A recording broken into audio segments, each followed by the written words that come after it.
Hey there, spooky seekers. Welcome to Global Ghostly Encounters, the channel where we dive deep into the chilling tales of real incidents of the supernatural from all around the world. I'm your guide through the realms of the unknown. On this channel, we explore real-life scary stories, ghostly encounters, black magic, and spine-tingling experiences that people from across the globe have generously shared with us. If you want to share your stories, please email us at globalghostlyencounters@gmail.com.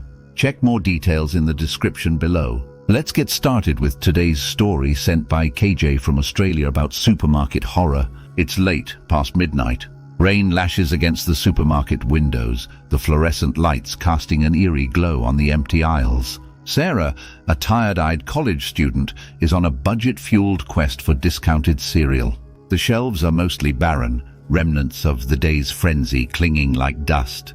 She hums under her breath, trying to ignore the silence and the occasional groan of the leaky roof. As she rounds a corner, a stray shopping cart bumps her ankle. Startled, she spins around but sees nothing. Just the endless rows of half-stocked shelves, shadows playing tricks in the flickering light. She chalks it up to nerves and pushes on, but the feeling intensifies. Every rustle of a plastic bag, every drip from the ceiling sounds like approaching footsteps. Sarah picks up her pace, her heart hammering against her ribs. Then, from somewhere deep within the labyrinthine aisles, a child's giggle pierces the silence. High-pitched and unnatural, it echoes through the empty store, bouncing off the metal shelves and sending shivers down her spine. Panic grabs her.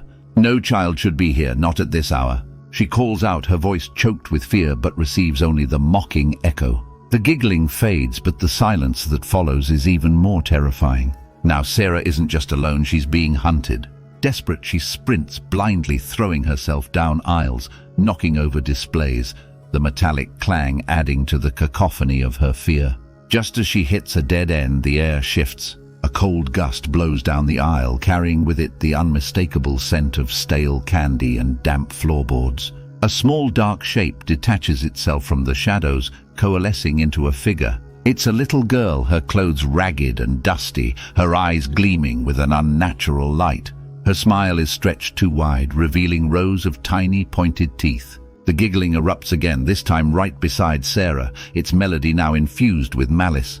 Sarah screams, but the sound seems to die in her throat. The girl takes a step towards her, her eyes boring into Sarah's soul.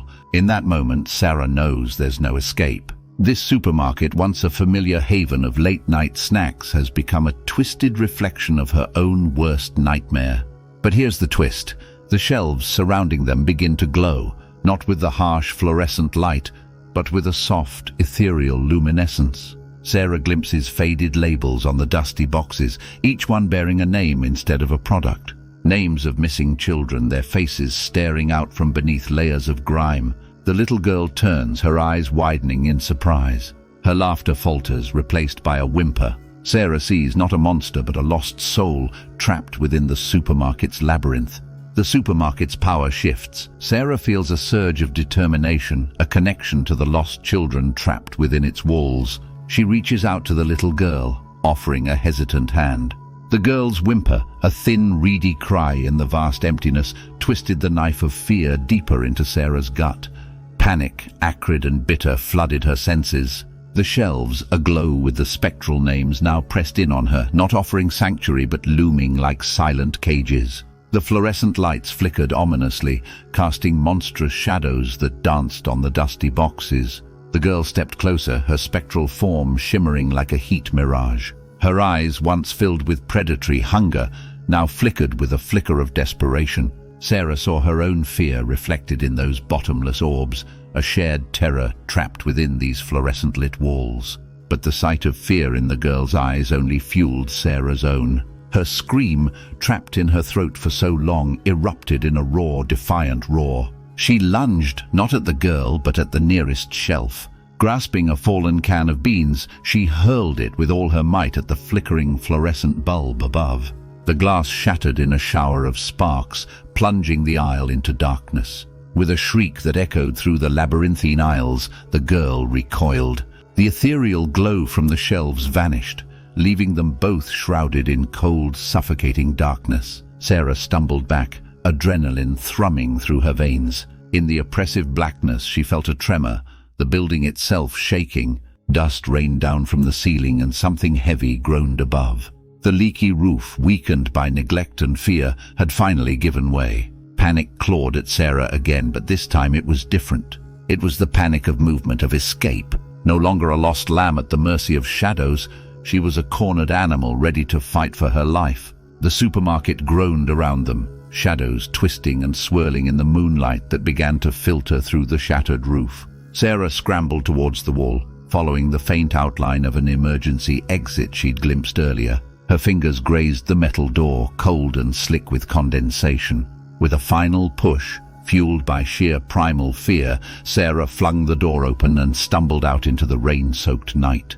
The storm howled around her, a cleansing baptism washing away the supermarket's stench of fear and decay. She looked back briefly, her eyes straining through the downpour. The supermarket stood on the hill, a crumbling behemoth silhouetted against the angry sky.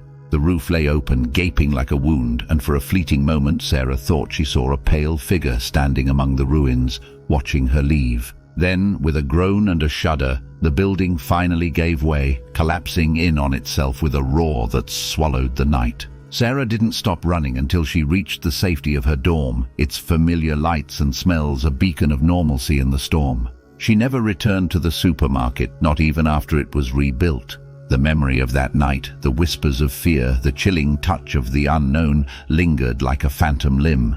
But Sarah didn't succumb to the terror. She emerged from the darkness, forever changed, carrying the echoes of the lost children, their silent screams a reminder of the fight she lived through, a testament to the resilience of the human spirit against the shadows that lurk even in the aisles of the most mundane places. The supermarket may have crumbled, but its secrets, the whispers of the trapped souls, lingered in the echoes of the storm, a chilling reminder of the darkness that can lurk beneath the fluorescent lights, waiting for the right moment to pounce. Sarah's story, however, became a whispered legend, a testament to the courage that blooms even in the most barren aisles of fear. And so, the supermarket's tale, once one of shadows and screams, became a twisted fable of resilience, a chilling song of fear vanquished, sung in the hushed tones of those who know the true cost of a bargain in the dead of night. Again, we would like to thank KJ for sharing this chilling horror story with us. If you want to share your real stories, videos, or clips with us, please email us at globalghostlyencounters@gmail.com. Check more details in the description below.